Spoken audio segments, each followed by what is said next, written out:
강단을 허락하신 우리 목사님과 또 교회 앞에 감사를 드립니다. 한 14년 정도 된 것 같아요. 14년, 15년 전에 이제 저와 이 목사님이 그 미국 생활을 거의 같은 시기에 이제 시작을 했습니다. 이민 생활이 쉽지가 않은데 지금 이렇게 돌이켜 보면은 그때가 가장 스트레스가 좀 적었던 것 같아요. 자주 모이고 같이 밥 먹고 얘기하고 또 뭐 예배도 같이 드리고, 교제도 참 많이 했고 또 신앙적인 격려와 도움도 참 많이 받았던 그때가 좋았구나 이런 생각을 자주 합니다. 많이 그리웠었는데 또 이렇게 좋은 교회 와서 목회하시고 또 그런 모습을 뵙게 되니까 얼마나 더 마음이 참 흐뭇하고 좋은지 모르겠습니다. 목사님은 그때도 없어서는 안 될, 여기 계시다고 드리는 말씀이 아니라 모든 우리 유학생들 모임에 항상 중심에 거의 서 계셨던 것 같아요. 그래서 이렇게 리드하시고 또 필요한 부분이 있으면 또 도전도 하시고, 저는 뭐 목사님하고 견주어서 이렇게 참 대단하신 분입니다. 견줄 수 있는 거는 달랑 이제 제가 머리숱 하나 뭐 요 정도 예, 참 좋으시고 훌륭하신 목사님이십니다. 오늘 그 본문에 대해서 좀 잠시 배경 설명을 좀 드리자면요, 읽으셨기 때문에 아시겠지만은 이스라엘과 유다 또 에돔이 연합을 하는 그런 장면입니다. 연합을 해서 이제 모압 왕을 치러 가는 그런 내용이거든요. 아합의 아들이 여호람입니다. 근데 아합 시대에 그 북이스라엘의 국력이 대단히 강성했었죠. 여호람이 그것 그대로 이어갔습니다. 모압이라고 하는 이 나라가 북이스라엘을 조공을 내면서 섬기던 그런 시기였습니다. 그래서 뭐 양털 10만 마리의 양털을 깎아서 조공을 바치고 이랬던 아주 큰 조공국이 모압이었는데, 이 모압 왕이 배신을 한 거죠. 그래서 드려야 될 조공을 안 드린 겁니다. 여호람 왕이 좀 화가 났습니다. 그래서 남유다 왕, 그 당시의 왕이었던 여호사밧 왕에게 전가를 보내서 좀 모압 왕을 혼내주려고 하는데 동참해 주시겠습니까? 여호사밧 왕은 신실한 왕이죠. 그런데 단 하나 이 북이스라엘 그 왕들과의 교제를 잘 끊지를 못합니다. 이 북이스라엘 왕들이 그렇게 좋은 신앙적인 모범이 되는 왕들이 아니지 않습니까? 좀 잘 끊고 신앙이 있는 사람들과 교제를 해야 되는데, 어쨌든 여호사밧 왕 때에는 북이스라엘과 교류가 좀 잦았죠.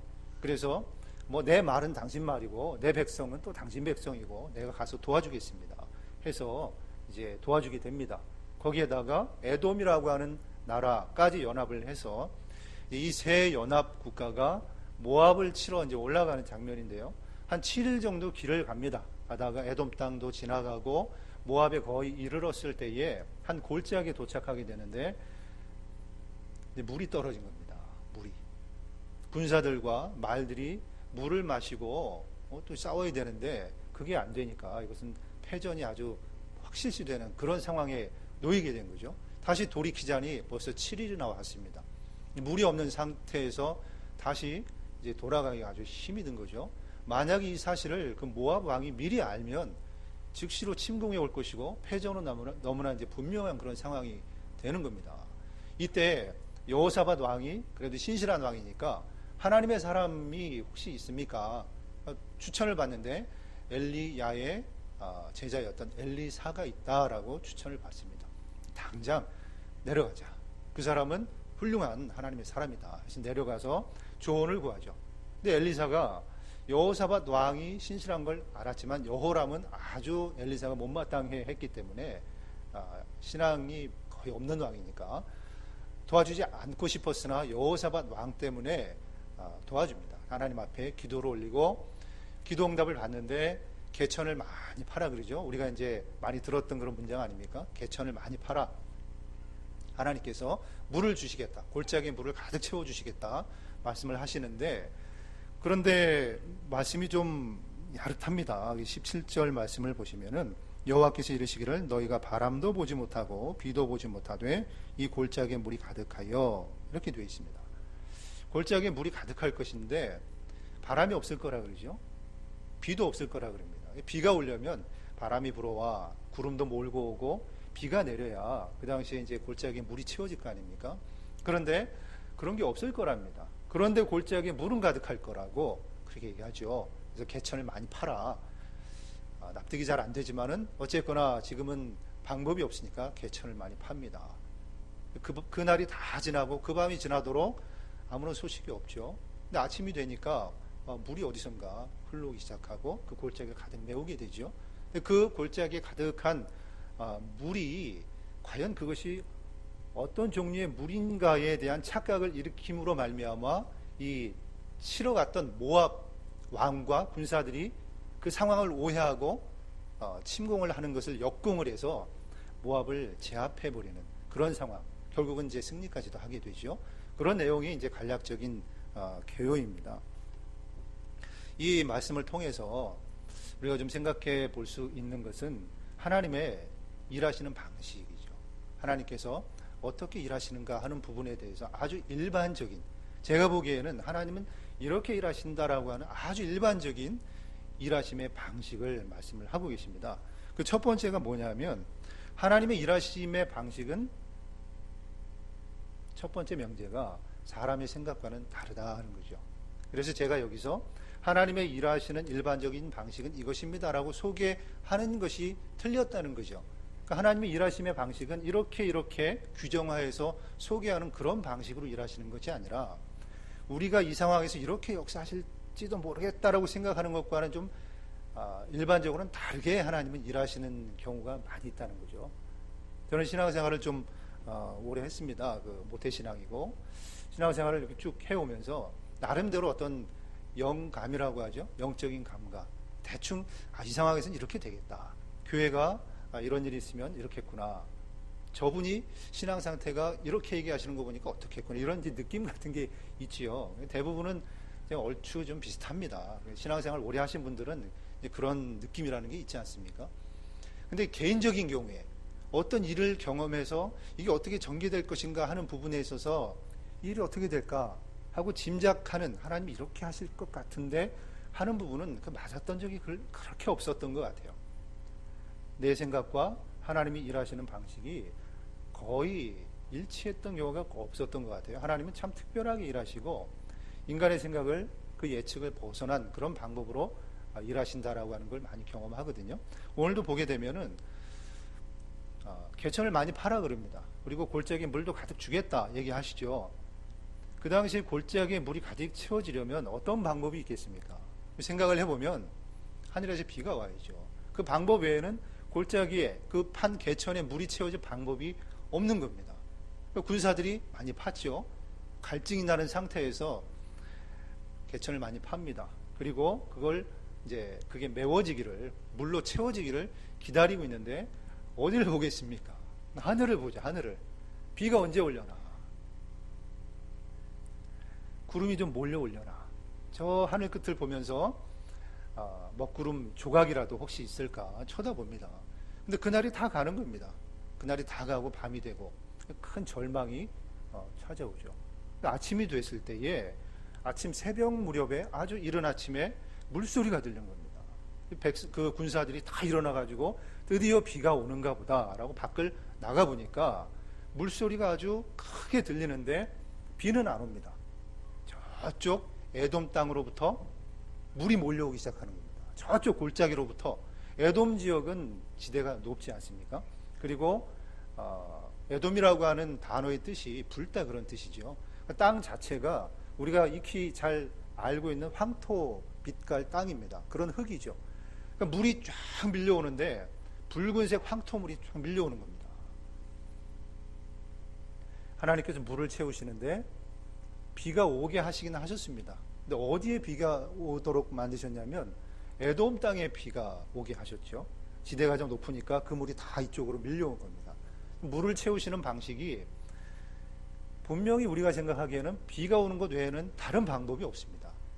어딘가로부터 물이 흘러 들어오리라 라고는 전혀 생각을 할 만한 상황도 아니고 그렇게 생각하기도 쉽지가 않죠. 근데 에돔 땅에 비를 내리시고 그곳에서부터 물이 흘러 들어오게 만드셔서 그 골짜기를 가득 채우시죠. 하나님이 왜 그렇게 하셨는가라고 하는 건 뭐 잠시 후에 말씀을 또 드리겠지만, 인간이 생각하는 것, 이렇게 되기 위해서 이쪽을 바라보고 있는 인간의 그 기대, 그 시각하고는 좀 다르게 하나님께서는 역사하시는 예가 너무나 허다하다는 거죠. 그래서 우리가 나 개인적인 상황 속에서 하나님이 어떻게 일하실까 하는 부분에 있어서도 굉장히 마음을 크게 오픈할 필요가 있습니다. 하나님 이것 외에는 길이 없다라고 정해놓으시면 안 된다는 거죠. 하나님께서 어떻게 일하실지에 대해서 굉장히 열어놓으셔야 됩니다. 그리고 내가 생각한 그 어떤 다른 일이 일어날 때에 예의주시할 필요가 있다는 거죠. 그게 하나님께서 일하시는 또 다른 방식일지 모르기 때문에 비를 통해서만 물을 주시지는 않습니다. 약속은 하셨지 않습니까? 물을 채우리라. 근데 꼭 비를 통해서 물을 주시지는 않을 수도 있다는 거죠. 에돔 땅에 비가 오게 해서 그곳에 물이 몰려오게 함으로 하나님의 어떤 종합적인 시각 속에서 하나님께서 일을 이루어 가시는 걸 우리가 좀 바라볼 필요가 있다는 거죠. 제가 언젠가 몇 년 전에 그 터키에 단기 선교를 간 적이 있습니다. 그때 한창 이렇게 좀 터키 분위기가 좋지 않을 때 관광객이 너무 없는 겁니다. 이제 위험하다 뭐 이런 얘기가 있고 하니까 너무나 편하게 사람이 이렇게 북적대지 않는 그런 가운데서 이제 선교를 했던 것 같아요. 3명씩 팀을 이루어서 이제 선교를 떠납니다. 터키에 도착을 해서 이스탄불에서 한 4시간, 5시간 버스를 타고 시골 지방 마을에 이제 도착을 해서 이제 전도를 하는 거죠. 왜 옛날에 우리 CCC나 이런 단체에서 거지 전도 여행 같은 거 많이 하지 않습니까? 그걸 이제 터키에서 하는 겁니다. 3명이서 배낭을 메고 그 시골 마을로 들어가서 전도를 하는 겁니다. 그냥. 근데 이슬람 국가고 상황도 좋지 않고 들었던 소문에 의하면 뭐 여러 가지 위험한 일도 있고 하니까 굉장히 두려움이 많았죠. 그리고 그 지방은 동양 사람을 생전 처음 보는 겁니다. 동양 사람이 온 적이 없죠. 그 터키 그 시골 마을에 누가 뭐 볼 게 있다고 오겠습니까? 거기서 이제 하나님께서 전도할 기회를 주셔서 전도를 하는데 터키 사람들이 착하더라고요. 착하고 너무나 순박하고 우리 한국의 옛날 그 시골 인심이라고 하는 그게 그대로 살아있고요. 지나가는 손님은 대접을 해야 된다는 그 아브라함이 손님을 대접했던 그런 걸 그대로 이어받아서 손님을 잘 맞아줍니다. 그래서 한 집에 들어갔죠. 들어가가지고 차도 마시고 또 저녁도 얻어먹고 그러다 보니까 이제 저녁 시간이 됐습니다. 이제 잘 시간이 됐죠. 잠을 어디서 자냐고. 그래서 이제 옆에 여관이 있더라고요. 여관이. 우리는 이제 여관이 있는 건 알지만 여관에서 자고 싶지는 않다. 터키 사람들이 어떻게 사는지 가정에 들어가서 좀 잠도 자고 그러면서 좀 경험을 해보고 싶다. 그러니까 굉장히 좀 난감해 하더라고요. 원래는 터키 사람들이 이방인을 잘 받아들여 줍니다. 잠도 잘 재워주고. 근데 사건 사고가 많다 보니까 그걸 못하는 거예요. 정부에서 막아놨습니다. 그래서 꼭 외지인이 오거들랑 신고를 해라 이렇게 되어 있습니다. 그래서 우리가 교제까지는 그게 쉽게 가능했는데 잠을 재워달라 그러니까 어디로 전화를 하더라고요. 전화를 하고 누가 왔는데 그 인구가 한 10만 되는 지방 도시였는데 거기 이제 부시장님이 오셔가지고 우리를 막 여러 가지 물어보는 겁니다. 그래서 여기 여관이 있으니까 거기 가서 자라고. 그래서 우리는 가고 싶지 않다. 그냥 현지인 가정 속에 들어가서 좀 숙박하면서 그렇게 좀 교제를 하고 싶다. 참 순박한 것이 여관으로 굳이 보내질 않더라고요. 안 보내고 여러 군데를 전화를 해가지고 이 사람들을 좀 재워줄 곳이 있는가를 찾아보는 거죠. 그래도 우리가 이제 미주에서 왔으니까 이제 부족한 영어지만 그래도 영어로 소통하는 게 터키 말보다는 쉬우니까 영어 할 수 있는 터키 현지인, 그러니까 영어 교사라든가 이런 분들하고 연결을 시켜주려고 굉장히 애를 쓰더라고요.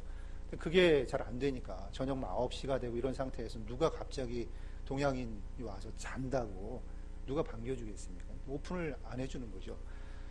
차를 타고 어딘가 데려가더라고요. 데려가는데 자기네 집으로 데려가는 겁니다. 그 부시장님이 부시장 집으로 데려가는 거예요.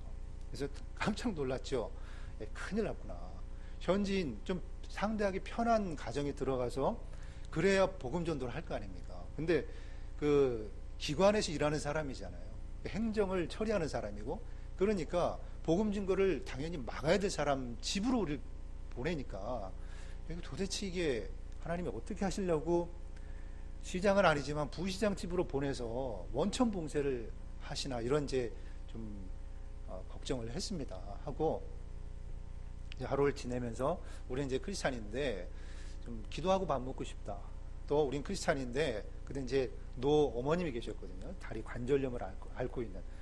우리가 그 어머님 위해서 예수님 이름으로 기도 좀 해주고 싶다. 근데 터키 사람들은 그 코란 안에 예수님이 있습니다. 아주 좋은 선지자로 그렇게 기록이 되어 있기 때문에 그거를 굉장히 반겨합니다. 예수님 이름으로 기도해 주겠다는 걸 굉장히 좋아합니다. 그래서 우린 크리스찬이고 예수님의 이름으로 뭐 하겠다는 걸 막지라는 겁니다. 전도만 안 하면 됩니다. 전도만. 그때가 이제 토요일이었는데 큰일 났구나. 나가서 전도하는 것도 어렵게 됐고 부시장이 딱 지켜보고 있으니까 이게 어떻게 옴짝달싹 할 수도 없고 걱정하고 있는데 토요일이어서 그 다음 날이 주일이니까 예배를 드려야 되지 않습니까? 근데 교회가 있어요. 예배를 드리죠. 100%가 다 무슬림인데 이제 그 가정에서 그냥 우리끼리 예배를 드려야 되겠다 생각을 하고 교회에 대한 얘기를 좀 했습니다. 우리가 예배 드려도 되겠냐고. 예배 드려도 된다고. 근데 교회가 하나 있다는 겁니다.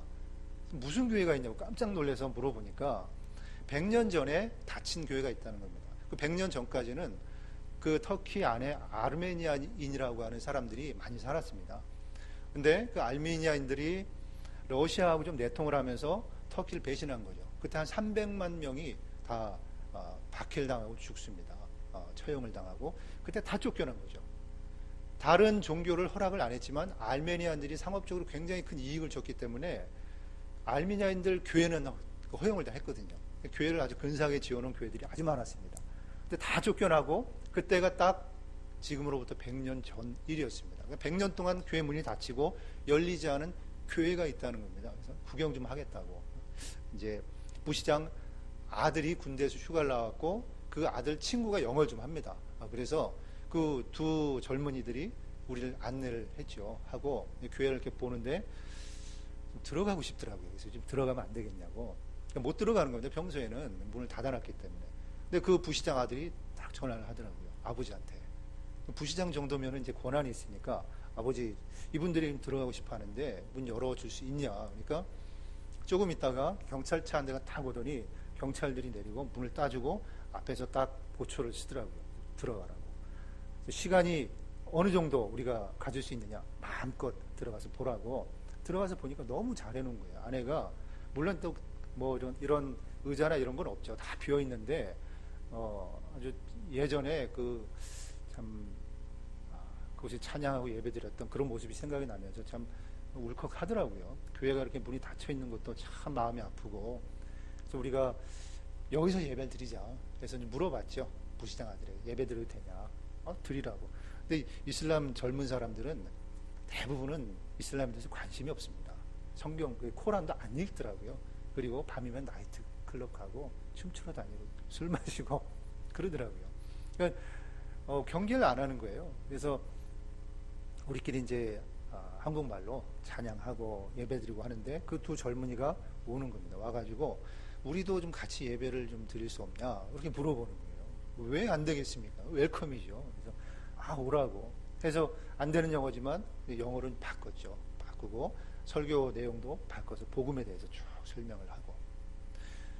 옆에 계신 이제 같이 팀을 이뤘던 그 두 분은 막 울고. 왜냐면 너무 감격스럽잖아요. 100년 동안 닫혀졌던 교회 문이 열리고 그 안에서 예배를 드리는데 현지인이 동참해서 같이 예배를 드리고 복음 내용을 듣고 하니까 하나님 마음이 느껴지는 거예요. 그 터키 안에서 닫혀진 교회 문들이 다시 열리기를 바라시는 하나님의 마음, 이런 것도 느껴지고. 우리는 걱정했지만은 하나님께서 왜 부시장 집에 우리를 보내셔서, 왜 우리가 그렇게 걱정을 했지만 하나님께서는 그것을 우리를 보내셨을까 하는 것에 대한 답을 얻었잖아요. 이런 일을 하나님께서 보여주시기 위해서, 그리고 예배드리게 하시기 위해서, 그 두 젊은이들에게 복음을 증가하게 하시기 위해서, 닫혀졌던 교회 문이 열리도록 하시기 위해서 보내셨던 거죠. 너무나 메시지가 분명하지 않습니까? 우리는 좁은 소견에 복음이 막혔다. 부시장 집에 가서 어떻게 복음 얘기를 꺼내나 걱정을 하고 있었는데 오히려 거길 보내심으로 교회 문이 열리고 그렇죠? 복음을 더 분명하게 공식적으로 증거하게 되고 하나님의 생각과 우리의 생각이 참 다르다는 걸 그때 참 많이 깨달았던 것 같아요. 우리도 우리 삶 속에서 어떤 일을 경험할 때에 항상 그 문을 열어 놓아야 되리라 생각합니다. 하나님께서는 이렇게 일하실 수 있는 겁니다. 우리의 생각은 이렇지만 하나님은 또 다르게 역사하실 수 있다는 거죠. 두 번째로 보면요, 하나님이 일하시는 방식이 아주 일반적인 방식이 하나님께서 그렇게 하시는 데는 이유가 있다는 거죠. 우리가 잘 알고 있는 내용이죠. 하나님이 왜 이렇게 하실까?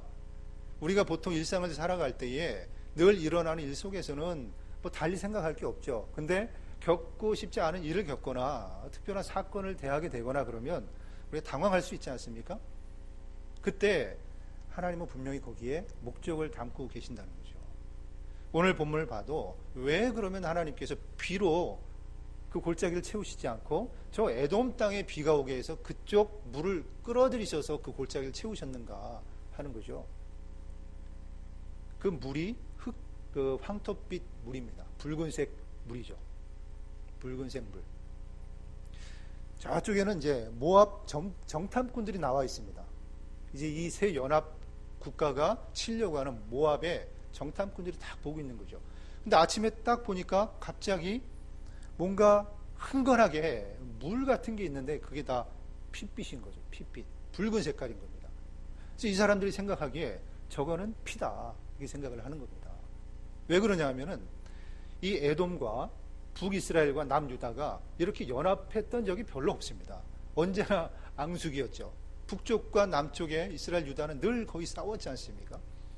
그러니까 저 사람들이 저렇게 연합할 리가 없는데 언제 깨질까? 이제 내심 그런 걸 기대를 했었던 거죠. 아, 드디어 내분이 일어났구나. 드디어 지들끼리 싸웠구나. 이렇게 된 겁니다. 자기들끼리 싸워 거의 다 죽었다. 저건 피다. 이렇게 판단을 한 거죠. 붉은 물이 가득하니까. 그래서 오판을 하고 에돔이 그 모압 군대가 내려옵니다. 근데 그걸 매복하고 있던 먹잇감이 내려오는 거죠. 이스라엘과 유다, 에돔이 딱 둘러싸고 있다가 바로 쳐버립니다. 그래서 제압을 하죠. 승리를 거둡니다. 하나님께서 어디까지 생각을 하셨는가 하면 그 물을 보내주시는데 너희들 이 물을 먹고 빨리 갈증을 해소해라. 빨리 위기에서 벗어나라. 이런 의미로만 물을 보내신 게 아니라 전쟁의 승리까지도 염두를 해두시고 그 물을 어디다 보내셨냐면 에돔으로 보내셔서 붉은색 흙물을 끌어들이고 그 붉은색 흙물을 보면서 피다 오판하게 하시고 예를 들어서 그 밤에 비로 쏟아내셨다고 하면 모압 사람들이 알 거 아니에요. 비가 왔구나 알 거 아닙니까? 근데 비도 안 왔는데 뭐가 흥건하니까 저게 뭐냐 이렇게 된 거죠. 분명히 비는 안 왔다. 물은 아니라는 거죠. 그건 뭐냐? 피다. 자기들끼리 싸워서 흘러내린 피다 이렇게 생각하고 잘못 생각하게 하고 쳐들어오게 만든 거죠. 그러니까 하나님의 생각의 깊이가 우리의 생각의 깊이와 많이 다르죠. 하나님은 무슨 일을 하실 때 반드시 목적이 있습니다. 그래서 여러분들에게도 어떤 일이 닥치면 왜 이러실까 뜻을 생각해 볼 필요가 있죠. 하나님의 뜻이 뭘까? 반드시 하나님의 뜻이 있습니다. 일상을 벗어난 어떤 일이 있을 때는 거기에는 하나님의 뜻이 반드시 담겨 있습니다. 물어야 되죠. 그래서 중요한 게 뭐냐면 오늘 본문에도 보면 하나님의 사람으로 잘 서 있는 게 중요합니다. 그래야 캐치를 할 수가 있거든요. 하나님의 뜻을. 하나님이 보내주시는 뉘앙스를 그래야 알 수가 있습니다. 오늘도 보면은 이 아주 절대절명의 위기의 상황에서 전환점이 어떤 게 전환점이 됩니까? 엘리사가 등장하는 게 전환점입니다. 우리가 다 죽어가는데 여호사밧이 그러죠. 하나님의 사람이 있습니까? 물어보죠. 그래서 찾아낸 게 엘리사입니다. 엘리사가 등장하고 하나님의 음성을 듣고 이리 하라. 하나님의 뜻을 알려주죠. 그러니까 하나님의 사람이 언제나 문제 해결에 중요한 해결사로 등장을 합니다. 하나님의 사람이 있는 곳에는 문제는 있어도 해결은 되게 돼 있습니다. 하나님의 뜻도 발견하게 돼 있죠. 그러니까 우리가 하나님의 사람으로 1차적으로는 잘 서 있는 게 굉장히 중요하고요.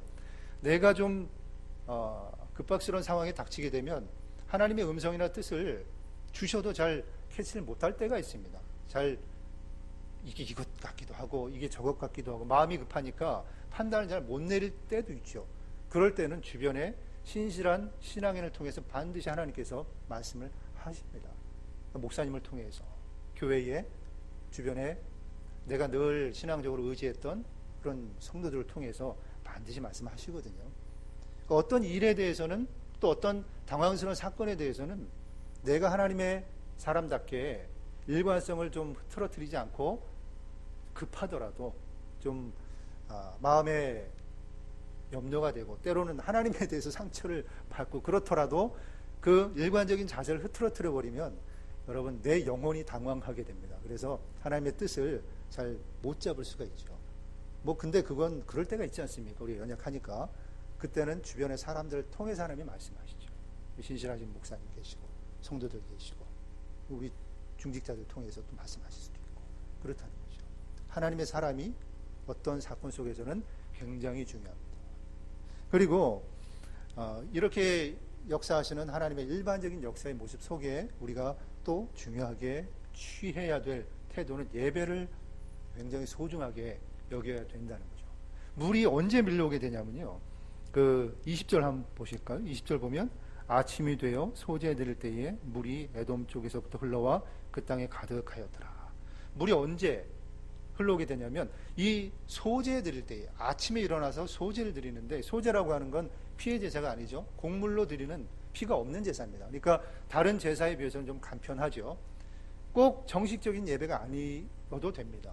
내가 하나님 앞에 약식이지만 예배 드리는 마음으로 그렇게 하나님 앞에 예배 드리는 매 어떤 일 속에서의 그것이 나의 일상사가 된다는 건 굉장히 중요한 일이죠.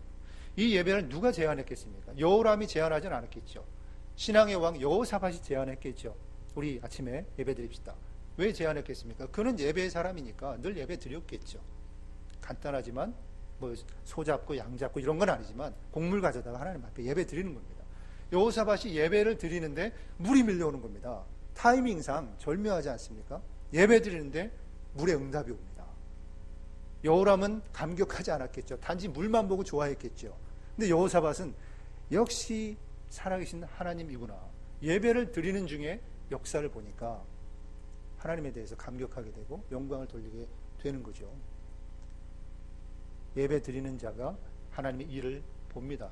그리고 예배 드리는 자가 하나님이 일하시는 것에 대해서 하나님이 하시는구나 라고 하는 걸 마음으로 포착할 수 있는 거죠. 느낄 수 있는 거죠. 그 사건을 통해서 하나님을 더 배워갈 수 있는 거죠.